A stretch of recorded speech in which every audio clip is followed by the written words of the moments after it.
এই স্বাধীনতার মাঝে আমরা রক্ত দিয়ে স্বাধীনতা এনেছি। স্বাধীনতা কারো দয়ার দান নয়। এই স্বাধীনতার মাঝে আমরা তিলকওয়ালী মুখ্যমন্ত্রী খালেদা জিয়াকে এক মুহূর্ত ক্ষমতায় দেখতে চাই না। এই কথা বলে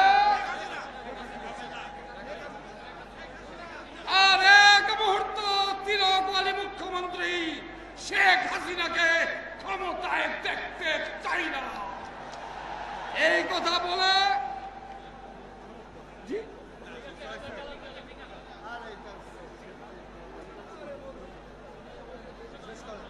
প্রিয় ভাইরা আমার, সর্বশেষ যে কথা বলতে চাই, যে কথা আমি আগেও বলেছি এইখানে মিটিংয়ে দাঁড়িয়ে, অনেক চেষ্টা হয়েছে, বাধা দেওয়ার চেষ্টা হয়েছে, পারেন নাই।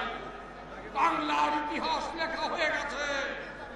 এখন একটাই আওয়াজ, শেখ হাসিনার দিন শেষ, খালেদা জিয়ার বাংলাদেশ বিজয়ের পথযাত্রা ছিল, জীবন অথবা মৃত্যু।